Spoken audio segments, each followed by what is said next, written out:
Hey, good morning, good afternoon, good evening. It's Harry from Asper to be back on a match review video.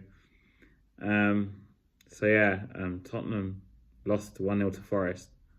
Should I be surprised? Should I not be surprised? If I'm honest, I'm not surprised. I thought we would lose this game.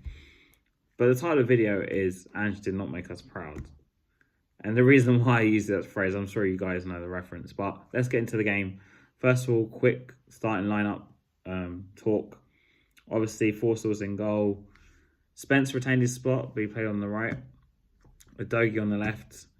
And obviously, Gray and Dragusin maintained their spot in the middle. We've got no one else. Midfield was Kulusevski in the 10, so Madison didn't play. And Bentancur made his reappearance or return to the team because obviously he's had that suspension. With Sarr, on paper, those three are probably our best midfield, let's say. And the front line consists of Johnson and Spence were playing at a former club. Solanke up front and Son on the left. So let's get into the game. I'm going to be a very quick summary here. We were boring to watch. The football we served up was absolute rubbish. We created not really anything clear-cut, if I'm honest. I can't remember a clear-cut chance we created. Johnson had a few shots in the first half, but I wouldn't say they were really clear-cut chances. I think they were kind of like half chances, like shots from far out, so to speak. Solanke had one chance the whole game with a header. And I could sit here and go through individuals in the team and say how they played, and I could sit here and analyse that, but I just don't really want to. So let's just talk about the game in general. When Forest played on the counter, they were way more threatening than us. I mean, the goal they scored was just too easy. Gibbs White through ball, Elanga scores early in the first half, and they just sat back, and we didn't really have an answer to it. Later in the game, Ange brought on Sarr. So he took off Sarr, took off Bentancur, brought on Bergval, and obviously Madison.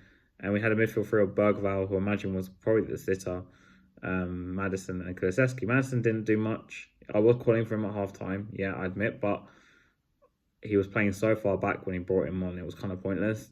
Werner came on for Son later on in the game, because Son, let's face it, he's dead on his feet, and he didn't have a good game either. Johnson, he had his few shots, but apart from that, just awful. Like a Solanke, I kind of felt sorry for him because he had no supply. He had that one chance with a header near the end, but apart from that, nothing. Kulusevski had a poor game. Probably another one's been overplayed. Bentancur on his return, who was probably the one player I had some hopes for today, but just nothing there really. I know he can play as a 6 and that he's probably our best option as, I'm going to use the quotation marks 6 because obviously Ange don't really play with a proper one, like a Palacios type or Parker type or anyone like that, or even a Wanyama type, an actual 6.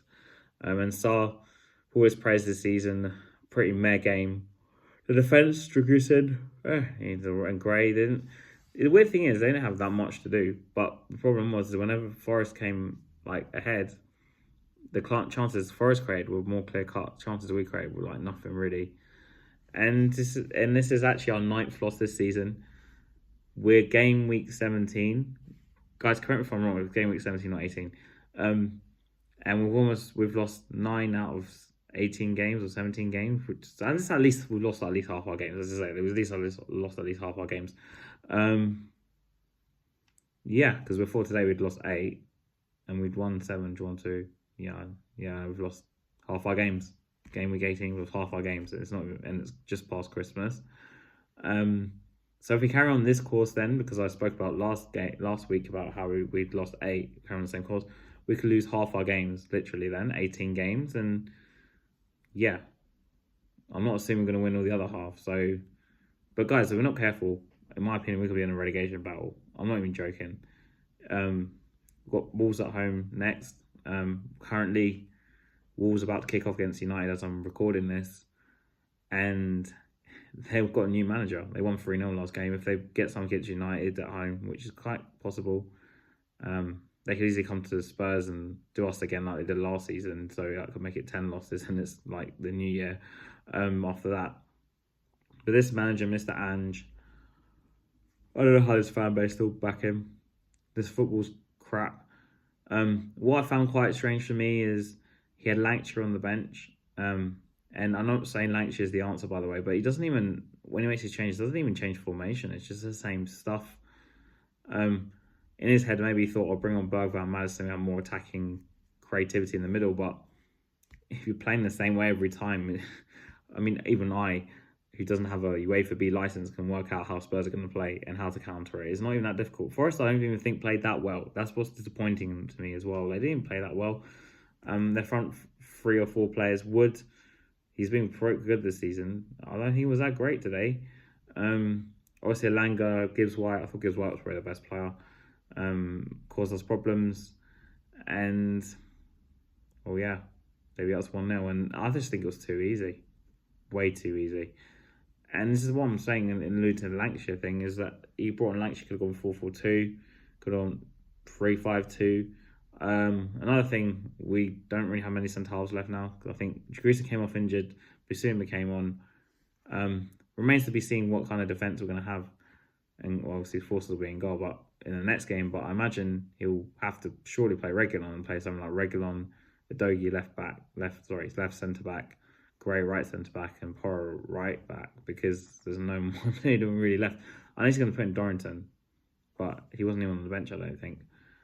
So yeah, Mr. Ange, you might have all the injuries, but I'm just not seeing anything tactically different. It's just crap. It's rubbish. This manager needs to go. Like, how he's still here is a goddamn.